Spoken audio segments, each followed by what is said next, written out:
इस जगह से मेरी बहुत सी यादें जुड़ी हैं फवाद। इसीलिए तो तुम्हें यहाँ पर लाया हूँ फारिया। देखो फारिया, हम गुजरे हुए वक्त को भुलाकर। ऐसा नहीं हो सकता।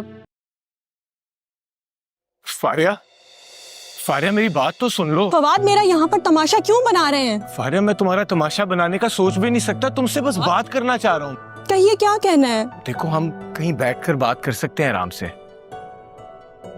यही कह दें। अरे अब यहाँ पर मुनासिब नहीं लग रहा सबके सामने। देखो, कहीं पास में ही बैठ जाते हैं, आराम से बैठ के बात कर लेते हैं। प्लीज फारिया, प्लीज मान लो मेरी बात। तमाशा तुम लगा रही हो। प्लीज बैठ जाओ गाड़ी में, प्लीज बैठो गाड़ी में।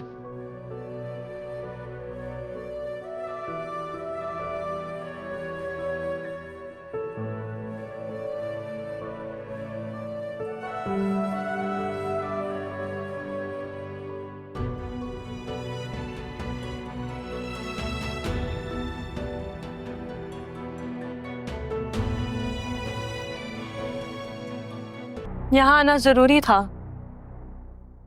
अगर तुम्हें कोई एतराज है तो हम कहीं और भी जा सकते हैं। इस जगह से मेरी बहुत सी यादें जुड़ी हैं फवाद। इसीलिए तो तुम्हें यहाँ पर लाया हूँ फारिया। देखो फारिया, हम गुजरे हुए वक्त को भुलाकर। ऐसा नहीं हो सकता फवाद, जो मुझ पर गुजर गई है उसे बुलाना नामुमकिन है। देखो फारिया, मैं तुमसे ये नहीं कह रहा कि मैं कसूरवार नहीं हूँ, लेकिन तुम अच्छी तरह से जानती हो कि उस वक्त जो कुछ भी हुआ। देखें, अगर आपको यही सब कुछ कहना है तो बेहतर है हम चले जाते हैं। देखो फारिया, जब तक तुम अपना दिल साफ नहीं करोगी, हम आगे कोई बात कैसे कर सकते हैं? मैं ऐसी कोई बात करना ही नहीं चाहती जिससे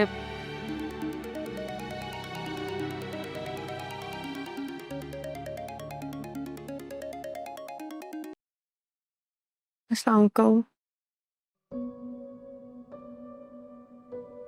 जी मैं ठीक हूँ। आप, कोई काम था आपको? मामू, आपके लिए बेहतर है कि फिलहाल आप वहां ना जाएं। मैं आपको थोड़ी देर में सेंड करती हूँ। क्यों फोन कर रहे हैं अब ये तुम्हें? क्या मतलब है फवाद? वो अम्मी के भाई हैं। इन्हें रिश्ते निभाने नहीं आते फारिया। उन्होंने दूसरी शादी की है, कोई गुनाह नहीं किया। ये दूसरी शादी ना किसी गुनाह को छुपाने का नतीजा भी हो सकता है। आप अच्छी तरह से जानते हैं कि मेरे मामू ऐसे नहीं हैं। फारिया, ये खुशफहमी तो मेरे अंदर से बहुत पहले ही खत्म हो गई थी कि मैं किसी इंसान को बहुत अच्छी तरह से जानता हूँ। फवाद, ऑलरेडी बहुत लेट हो गया, अब चलें। बट मैंने तो अभी तुमसे कुछ कहा ही नहीं है। क्योंकि अब आपके पास कुछ बोलने को रहता ही नहीं है। अच्छा, छोड़ो इन सब बातों को। देखो, तुम पापा के रिएक्शन का सोचकर परेशान मत होना, मैं समझा दूंगा उन्हें। आपको उनसे कुछ कहने की ज़रूरत नहीं है।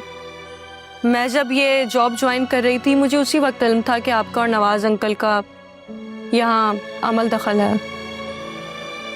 अच्छा, लेकिन आई होप तुम्हें मेरे ऑफिस आने से कोई एतराज नहीं होगा। मुझे भला क्यों एतराज़ होगा फवाद? आप वहाँ के मालिक हैं और मैं मुलाजिम। मुलाजिम आते जाते रहते हैं, मालिक कायम रहते हैं।